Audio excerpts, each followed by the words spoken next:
2017లో మహాసేన ఏర్పాటు చేయడం జరిగింది. మేము ఎందుకు ఏర్పాటు చేసామంటే మేము ఏదో పదవి కోసమో అధికారం కోసమో రాజకీయ పార్టీలాగా ఏర్పాటు చేయలేదు. ఇది అప్పటికి ట్రెండ్ సెటర్ గార్మెంట్స్ అని ఒక కంపెనీ రన్ చేసేవాడిని. అది కూడా చూపిస్తాను ఉండండి.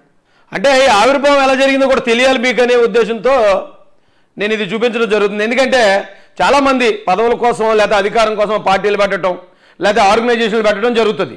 ఈ మహాసేన అనేది ఒక ఒత్తిడి నుంచి ఒక అణిచివేత నుంచి పుట్టుకొచ్చింది. ఇది చాలామంది అడుగుతూ ఉంటారు, రాజేష్ ఏం పని చేస్తున్నావు, నువ్వు ఎలా బతుకుతున్నావు, కుటుంబాన్ని ఎలా పోషించుకుంటున్నావు అని. మహాసేన 2017లో వచ్చింది. 2017 దాకా మరి నేను ఎలా బ్రతికాననేది కూడా మీకు తెలియాలి కదా. ఇది ట్రెండ్ సెటర్ గార్మెంట్స్.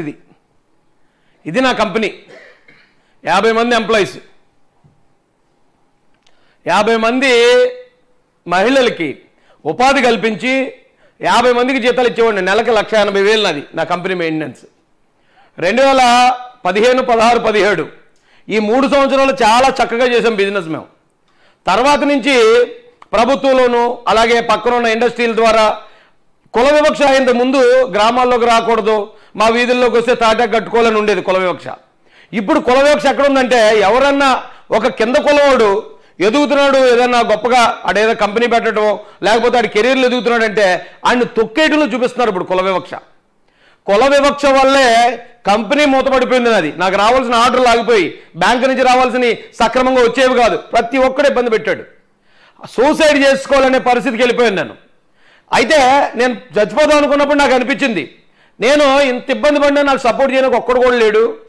ఇలా ఎంతోమంది ఇబ్బంది పడుతూ ఉండుంటారు, వాళ్ళకి నేను ఎందుకు సపోర్ట్గా నిలబడకూడదని అప్పుడు పాస్టర్ల మీద జరిగే దాడులు చూసి సరే ఏర్పాటు చేద్దాం ఒక ఆర్గనైజేషన్ని, ఎంతమంది వస్తే అంతమంది వస్తారని ఈ బాధ నుంచి కష్టం నుంచి పుట్టుకొచ్చింది మహాసేన అంటే.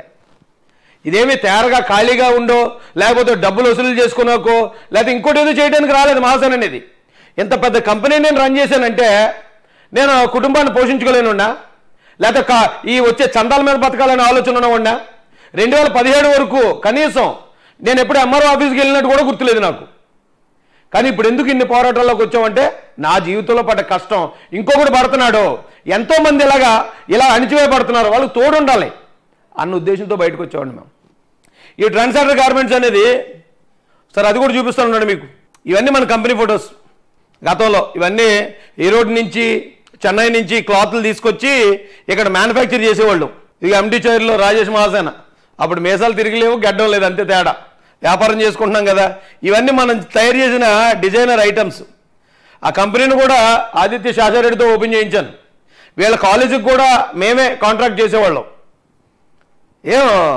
ఏదో చిన్నప్పటి నుంచి ఈ వసూళ్ళకు ఆశపడిపోయో లేకపోతే కలెక్షన్లకు అలవాటు పడిన బతుకులు కాదు మాయి. ఇంత పక్కాగా వేరే వాళ్ళకి ఉపాధి కల్పించే బ్రతుకు నుంచి కుల వ్యవస్థ వల్ల ఈ మతం ఫీలింగ్ వల్ల ఎంత అణిచివేతకు గురయ్యాను, చావు దాకా వెళ్ళి వెనక్కి వచ్చాను నేను. ఇలాంటి కష్టం కూడా పడకూడదు, అలా పడేవాడికి సాయం చేయాలనే ఉద్దేశంతో వచ్చింది మహాసేన.